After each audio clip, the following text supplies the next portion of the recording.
Good morning, gentlemen.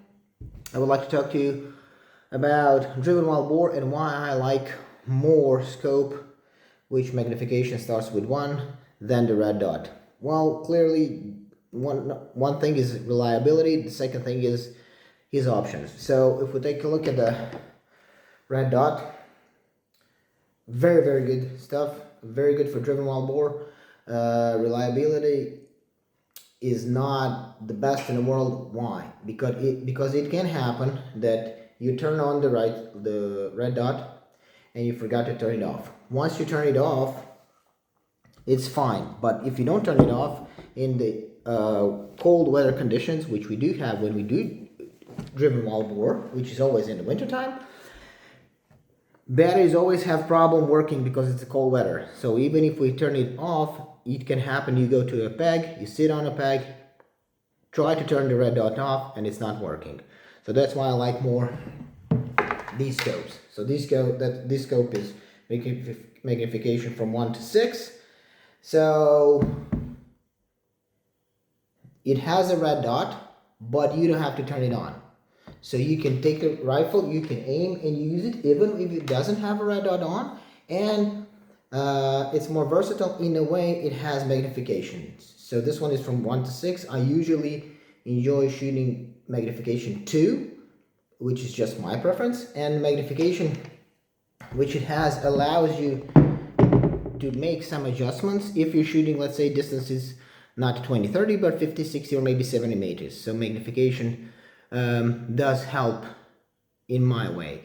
On the other hand, if your scope is, so that's a bit one minus on the side of the proper scope.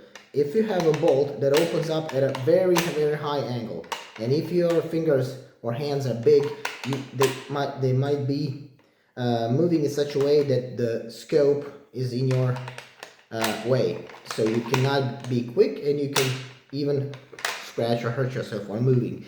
On the other hand, if you have a red dot, when you look at it like this, very small, very compact, especially in combination with the rifle, which goes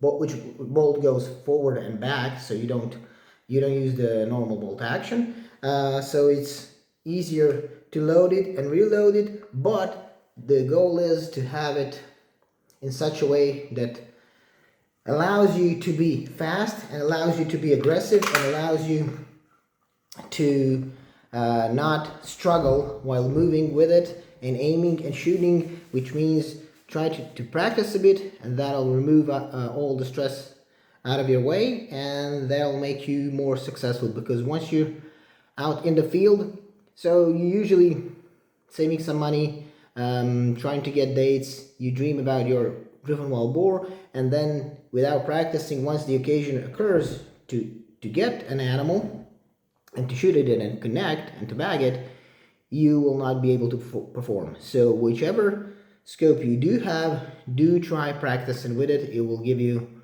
a lot more satisfaction once the hunting season starts, and you'll be just safer and happier hunter. And do not put burden upon yourself to be very accurate. Even if you have a group which is 1 inch at 50 yards or 2 inches at 70 yards, trust me, wild boar does not care.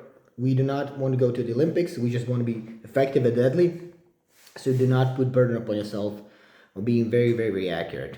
So be safe, and you will be safe if you practice a bit.